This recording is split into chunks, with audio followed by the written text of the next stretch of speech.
রাজকন্যা চিত্রাঙ্গদা বিয়ের আগেই তোমাকে শর্ত দিয়েছিল তার গর্ভজাত সন্তান মণিপুরের রাজ্যপাট ছেড়ে কখনো যাবে না তোমার সাধের হস্তিনাপুরে। মেনে নিয়েছিলে তুমি, তাই তোমার ঔরসে চিত্রাঙ্গদার গর্ভে জন্ম নেওয়া বভ্রু বাহন যায়নি কুরুক্ষেত্র ময়দানে। মহাকাব্যিক উঠোন পার হয়ে আজ 1000 বছর পর কুরুক্ষেত্র যখন হামাগুড়ি দিয়ে উঠে এসেছে মণিপুরের জাতালে, তখন তুমি কি করবে তৃতীয় পাণ্ডব?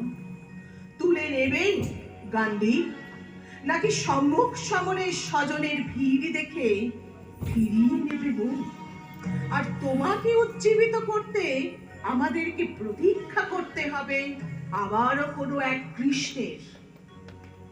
তোমার চিত্রাঙ্গদা হাত জোর করে ভিক্ষা চাইছে প্রাণ, তোমার চিত্রাঙ্গদা অসহায় গলায় ভিক্ষা চাইছে ইজ্জত, তোমার চিত্রাঙ্গদা পায়ে ধরে ভিক্ষা চাইছে সম্ভব।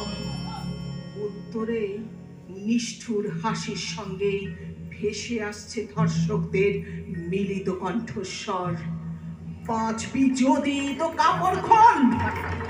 খুলেছে, কাপড় খুলতে বাধ্য হয়েছে মেয়েটি, যে মেয়েটি 4 বছরের সন্তানের মা, যে মেয়েটি জান বাজি রেখে কার্গিল যুদ্ধে লড়ে যাওয়া সৈনিকের বোন, যে মেয়েটি সনাতনী ভারতবর্ষের বুকে শুধুই এক নারী।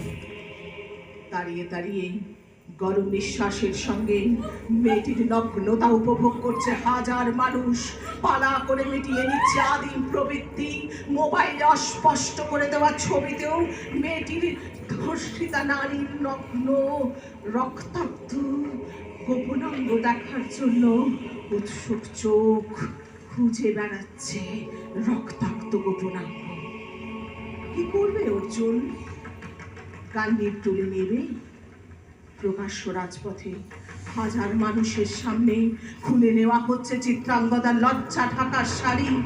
আসলে নগ্ন হয়ে যাচ্ছে তোমার স্বদেশ, উলঙ্গ হয়ে যাচ্ছে তোমার সভ্যতা, বস্ত্রহীন হয়ে যাচ্ছে তোমার সনাতনী ঐতিহ্য। নগ্নতার সংক্রমণ ক্রমশ ছড়িয়ে পড়ছে মণিপুর থেকে মালদা, কটক থেকে কলকাতা, নাগাল্যান্ড থেকে নদিয়া, সারা পৃথিবী জুড়ে ছড়িয়ে ছিটিয়ে যাচ্ছে এক ধর্ষিতা নারীর ছিন্ন ভিন্ন যৌনাঙ্গের রক্ত। ঝনঝন করে ভাঙছে মহাকাব্যিক ভারতবর্ষের অহংকারী ঐতিহ্য। ছেড়ে ফেলো সব দ্বিধাদ্বন্দ্ব, মুছে দাও সকল জড়তা। যুগে যুগে দেশে দেশে গ্রামগঞ্জ শহর নগর মাঠে ময়দানে লাঞ্ছিতা চিত্রাঙ্গদার সম্ভ্রম রক্ষা করতে গান্ধীর তোলো হে তৃতীয় পাণ্ডব। তোমার শঙ্খনাদে প্রতিধ্বনিত হোক ভোরের ভৈরবী, তোমার ধনুকের টঙ্কারে দেশ জুড়ে স্তব্ধ হয়ে যাক ধর্ষকদের চান্দব উল্লাস।